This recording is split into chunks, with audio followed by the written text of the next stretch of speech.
Traveling with points and miles can feel magical, but one wrong move can cost you hundreds, if not thousands of dollars, or worse, cost you your dream trip. Today, I'm going to share the 7 most common mistakes that people make when booking with points and miles and how you can avoid them. Let's get started. Okay, mistake number 1 is not knowing the value of your points and miles. Because a lot of people don't know how much their points and miles are worth, they can fall victim to some pretty low redemptions and not really maximize their opportunity that they have with those miles. Some common examples of low redemptions would be taking all of those points you earned through a credit card sign-up bonus and just applying it to your credit card statement balance, or using it through their portal to redeem some sort of gift card.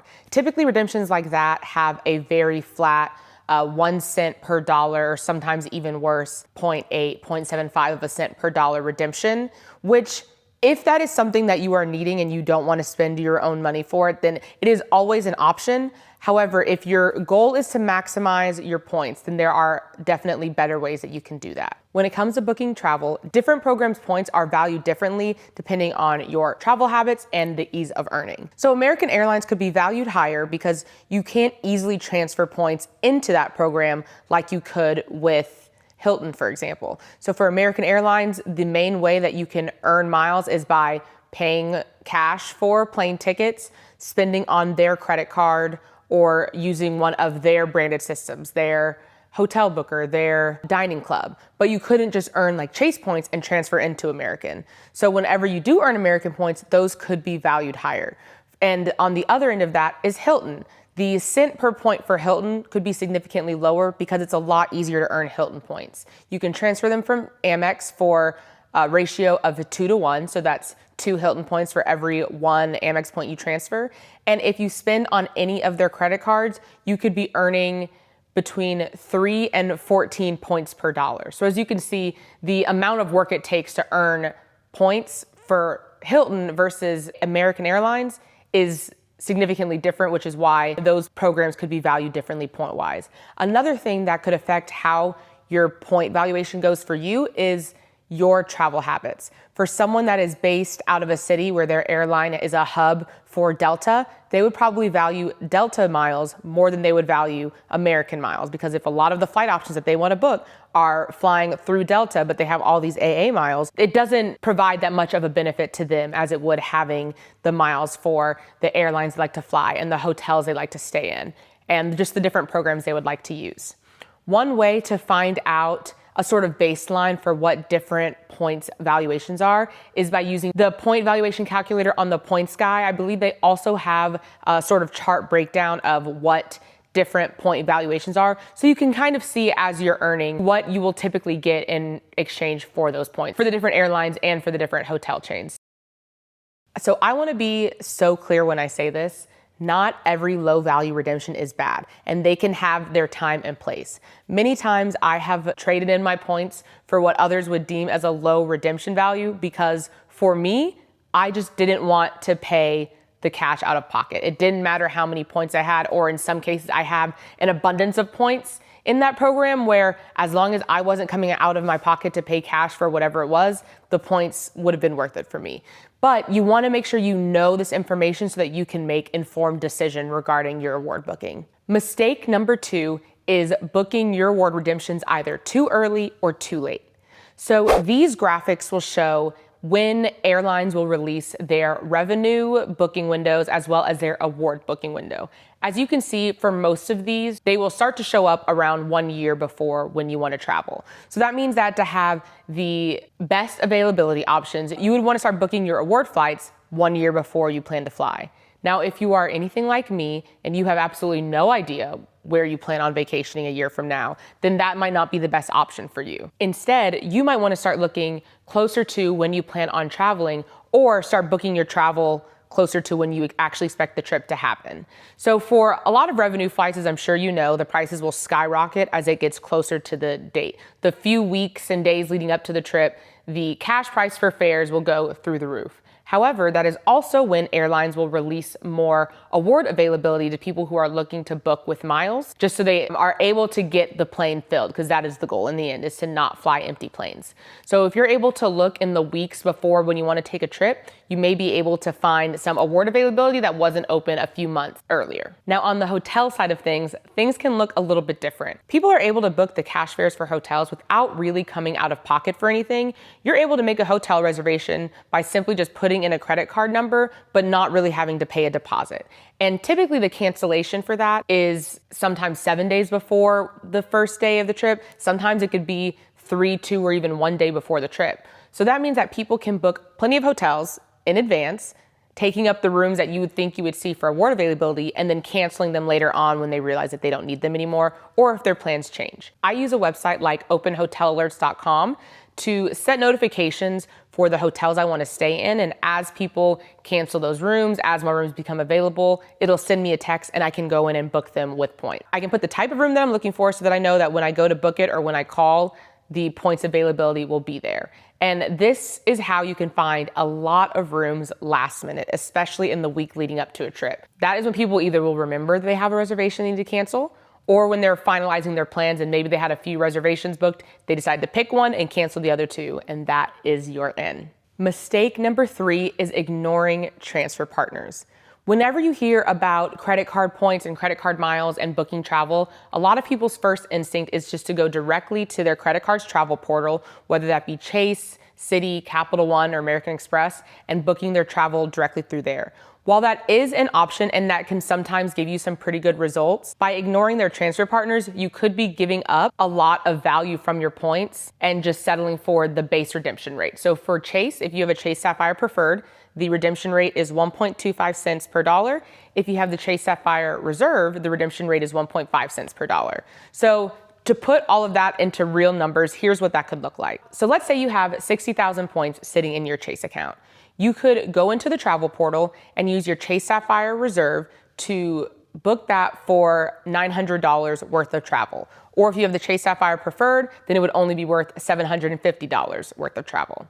Now, if you were to take those same 60,000 Chase points and transfer them over to Hyatt, and let's say you wanted to go down to the beach and spend a couple of days in Hawaii just really relaxing in the sun, you could use those same 60,000 points and spend 3 nights at the Hyatt Regency in Waikiki, which would be valued at $1,126. Or if you are more of a city traveler, you could go up to Chicago and spend 4 nights at the Hyatt Regency in downtown Chicago, which would be valued at $1,876. If you have the Chase Sapphire Preferred, that is more than double what you would have gotten just spending it in the travel portal. And like I said before, the travel portal may be a good option depending on what you're trying to book, but it's definitely worth it to check the transfer partners so you can see what you could really be getting for those points. All right, we are almost halfway through the video. If you are getting value from this video, please give it a thumbs up so that YouTube knows to recommend it to other travelers just like you. On to mistake number 4, which I think might be one of the most expensive mistakes, is overlooking taxes and fees. And this really comes into play mainly with airlines, but also with some hotels. So with hotels, although you can book the hotel room with points, there may be some hotels and some chains that when you arrive to your destination, when you check in for the hotel, they are gonna charge you a resort fee.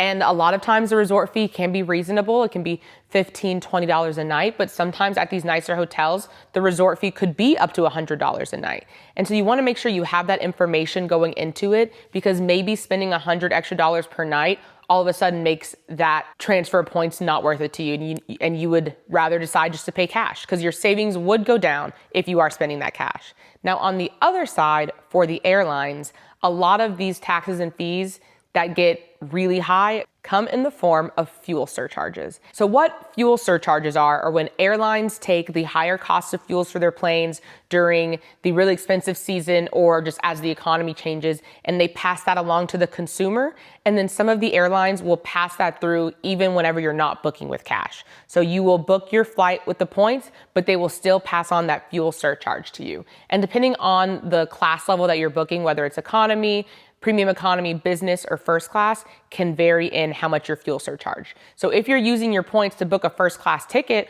which is a really good redemption because sometimes those tickets can be $5,000, $6,000, $7,000, you still might be paying $1,000, $1,200 in fuel surcharges. And that isn't something that you want to be caught up if you have your heart set on this booking and you see it, the points, and then you go to check out and you see that number. You definitely don't want to be shocked by that. So knowing that fuel surcharges are a thing and that you will still have to pay that as well as your taxes and fees for airline bookings is definitely going to save you from the heartache of seeing that dollar sign that you were not expecting to see. For taxes and fees alone, some airlines only charge you what the government charges them, which if you're in the United States, for domestic flights, that would be $5.60 per flight. Some will charge you additional fees on top of that or additional tax on top of that. So you just need to check airline to airline and see what their charges are for award bookings. Okay, mistake number 5 is ignoring points expiration dates. Because they're not physical, tangible things like gift cards or certificates or vouchers, sometimes you can forget that the points in your account can have an expiration date. For a lot of the accounts, the standard will be if you haven't used the account in a year or in 2 years, the points may go inactive. So you wanna make sure that you are checking in with your accounts every once in a while and having some activity on the accounts. That way the airline or the hotel knows that you are still a customer and you will be coming back for those points and they should not take them from you. For a lot of them, this can be something as easy as using their shopping portal or going to a restaurant that's a part of their dining club. That way you earn points for that visit and that activity in your account could keep it active. You could also buy a plane ticket, spend a night at one of their hotels, and that would re-up it as well. But there are other ways if you don't want to excessively spend in order to keep the account active. But if you already have travel booked and you think that, oh, maybe if I stay at this hotel, then that will just re-up the account, plus you can earn a bit, then that is definitely a way to go. But do not let these points expire on you. If they do, you can always try reaching out to their customer service, explaining the situation, and they may be able to do a one-time reinstatement because you are a member of their loyalty program.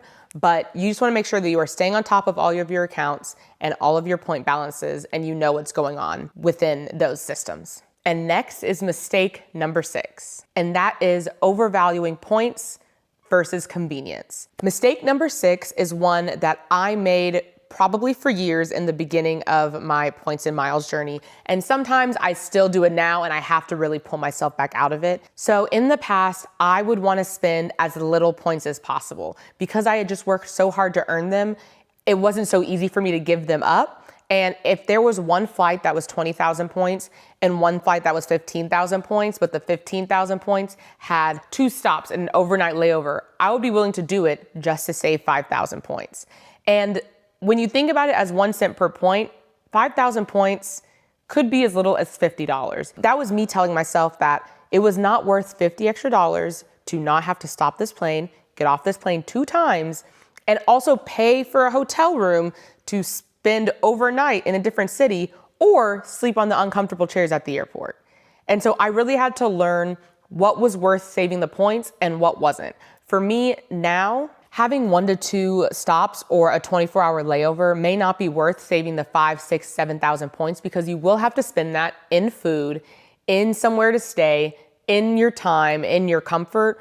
And those 5,000 points may just be better spent on the direct flight to get you from A to B. And although convenience is definitely very important in the trip, I am still on the side where I like to save my points just by booking a lower class. So when you book the higher classes of an airline, the business class, the first class, you are definitely getting a much higher redemption for your points. You are definitely getting the 2, the 3, the 4+ cents per point. Whereas when you book economy, the conversion rate isn't as good, but you are spending less points. And so for me, I would rather spend 20,000 points on an economy ticket than maybe 75,000 on a first class, because for me, as long as we're taking the same route there, I would like to know that I can book 2 to 3 more tickets versus just having the higher luxury experience. And not to say I would not love the luxury experience, because I would. But where I'm at right now in my travels, and I want to see so many places, that is how I'm valuing my points over convenience. But if you're someone who if you sit in economy for 9 hours, your back's gonna hurt and your knees are gonna lock up and you're not gonna be able to walk and then you get clots, book the flat seat. You spend the points, book the flat seat, you've earned it, you deserved it. We want you to arrive and enjoy your vacation or your trip when you get there. We don't want you to walk off the plane and be broken and tired. Think of the overall value of your trip, including your time and your energy, when deciding how to spend points. Sometimes it's worth it to spend the extra points if you know that you'll have more time and more energy when you get there. And finally, our last mistake is not having a backup plan. Just like with anything in travel, things can always go wrong, things can always change last minute. And if you are taking a trip where you need to be somewhere at a certain time, it's an event you can't miss, you want to make sure you have a backup plan. Sometimes points redemptions can fall through due to computer glitches or last minute changes. For example, that redemption that you thought was too good to be true, the price was so good, there was only a couple of dollars in taxes and fees, so you booked it immediately. Yeah, the airline noticed, they also decided that it was too good to be true, and they clawed it back and they canceled your flight. And things like that can happen. And unfortunately, us as consumers are really not in a position where we can argue our way back into a flight that has been canceled by the airline. When you see these amazing prices for airlines and redemptions, you can book them, but just know that there may be a chance that it was due to an error in the system and the airline can cancel it. And have a backup plan. Even with travel in general, it is best to have a backup plan. You can book refundable tickets using points or cash. That way you know that if something happens to plan A, you still have plan B that you can cancel right before you board plan A's flight or right before plan A takes off. Having those backup plans will definitely make you feel more comfortable and more secure in your travels and will alleviate that level of anxiety that comes with travel in general, as well as the stress and anxiety of booking award travel and piecing all of these things together and just knowing that you have a backup plan in case something goes wrong. One of my favorite airlines to use domestically for backups is Southwest. For Southwest, you can buy a refundable ticket with points and refund it literally the same day of the flight. If I have a flight that's been delayed once or twice, I will go ahead and buy a Southwest ticket with points and just keep it on the back burner to know that if for some reason this first flight gets canceled, I have another way to get to where I'm going. And you can of course do this with cash fares by booking a higher level, so where you get that refundability and that additional perk to where if something does happen and you need to take the flight, you can, but if not, you can cancel it and get the credit back. All right, so those are the mistakes that most beginners make when booking with points and miles. If you avoid these 7 mistakes, you will be on your way to getting the most value out of your points and miles every time. If you found this video helpful, please hit the thumbs up and subscribe, and also ring that bell icon so you'll be notified every time I post. On this channel, I post about travel tips, credit card points and miles, travel hacking, and really everything travel in between. Please let me know in the comments what trip you're hoping to book on points and miles, or your favorite redemption that you have done, maybe to give me and everyone else reading the comments some ideas of trips we could take. And let me know what you want to see next. All right, catch you next time. Bye.